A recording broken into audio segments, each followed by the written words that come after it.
Welcome to my new channel, Mountains Renovation, a small, unpretentious channel designed to help you follow the progress of the work. I'm in the process of renovating an entire house with lot of potential and beautiful volumes, so I'm going to take you through several stages, starting with a little presentation I made a while ago to give you a little tour of the house. So this is the left side of the house. In fact, it's the south facade in pink, the west facade in white, and the year 50 interior.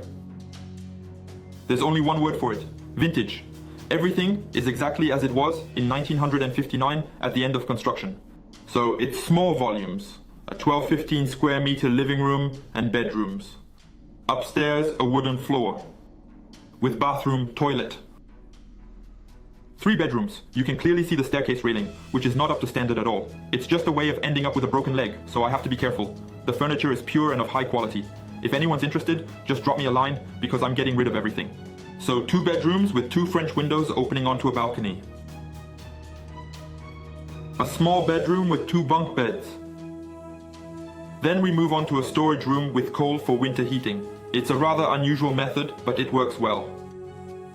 Just above there's a kind of barn, which was used to store I don't know what at the time, and above that, attic space that could be converted. Well, it can be converted, but you'd better say so quickly, because there's a lot of work to be done on the roof structure, and especially on the floor, which I think is going to need a slab.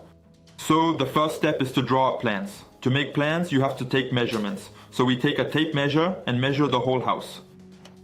This results in sketches that are difficult to understand. For example, here's the facade.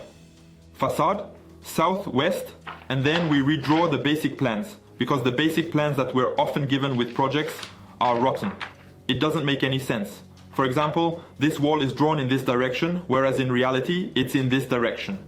So, first of all, it's a bit harder to get a sense of the space. So, once we've drawn, I always use small squares. Because I like small squares, it's easier. I take 2 centimeters, that makes a meter. There's 10 meters of facade, bang, 20 centimeters, it's easy.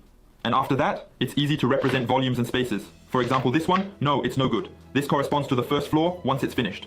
At the start, I wanted to make a large room on the first floor. You enter. It's like your revolving kitchen, living room, except that there are load-bearing walls.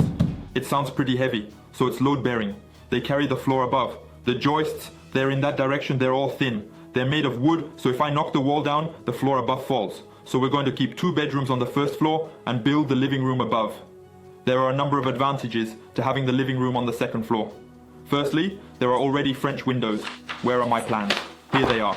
There are already 2 French windows and a balcony, so we might as well use it as a living room because it's not very complicated for bedrooms.